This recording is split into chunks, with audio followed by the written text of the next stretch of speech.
Hello, I'm Greg Jarrett, and you are in the strategy room. For months now, Donald Trump has trailed Hillary Clinton when it comes to battleground state operations. Now, the road to the 270 electoral college votes needed for election has begun to narrow, so his campaign and the RNC are teaming up to focus on must-win swing states, Florida, Ohio, and Pennsylvania. No Republican, by the way, has won Pennsylvania in almost 3 decades, so the pressure is on for Donald Trump. Joining me now to weigh in, Democratic strategist David Mercer, Republican strategist Brad Blakeman. Welcome to you both. Brad, because so many states are predictably either Republican or Democrat, the electoral map does seem to favor Hillary Clinton, which means that Trump really does need to win Florida, Ohio, Pennsylvania. How would you handicap his chances in those states? Well, I think it's 50-50 at this point, and we're going to know a lot more after the first week of Labor Day when we see the real authentic polls come out when people are back from vacation, and we'll be able to look at those battleground state polls, and it'll give us a good roadmap. And I happen to believe this year the debates will mean everything. If Donald Trump was to perform well, I think you'd see his polls skyrocket because Hillary Clinton and Donald Trump will be must-see TV. But having said that, the Rust Belt is really critical to Donald Trump. Hillary Clinton has basically told those people in the Rust Belt, you're out of work. Told the coal business that we're going to shutter you, just as President Obama had threatened to do. Hillary has said she will do. So look to the Rust Belt states, Ohio in the east and Pennsylvania in the west.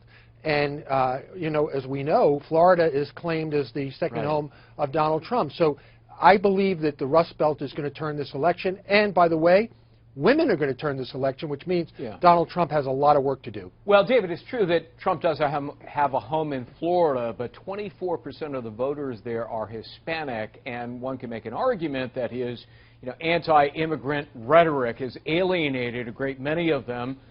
Some Republican Hispanics are withholding their support. And then in Ohio, of course, he's been feuding with the popular governor there, John Kasich. So how would you handicap Trump in both Florida and Ohio? Well, let's begin the handicap based on what Brad just said with regard, and you had mentioned Ohio, Florida, and Pennsylvania. The Clinton campaign needs only to win one of those states, and you can write it off for Trump. Just one. So she's got better odds because the likelihood of her winning one of the 3 is certainly better than him picking up all 3, let alone even one of those. With regard to Florida, that Hispanic population is even growing from an area that Hillary Clinton is very strong in, that being Puerto Rico, given the economic challenges they're facing and the population increasing in Florida among Puerto Ricans.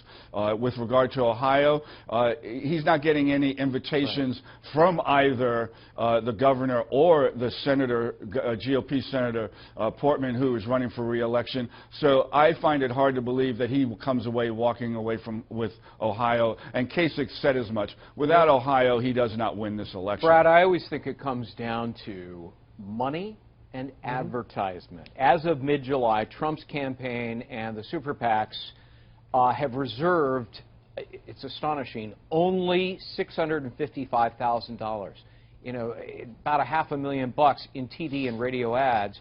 Clinton has reserved $111 million in ads across 10 states, much of it concentrated in Ohio and Florida.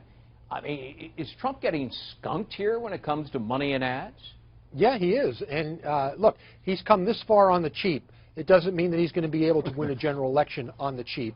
And Hillary Clinton said that she's willing to go $2 billion between not only her own campaign but third parties to win this election. Donald Trump has not put up anything close to that. And by the way, back in the days of 43, I remember George W. Bush, even as president, was doing 3 or 4 fundraising events a day. That meant he was calling people from the car. He was working people when he was on the plane. He was attending events. You don't see any of this out of Donald Trump, and it's very troubling because you can't spend what you don't got.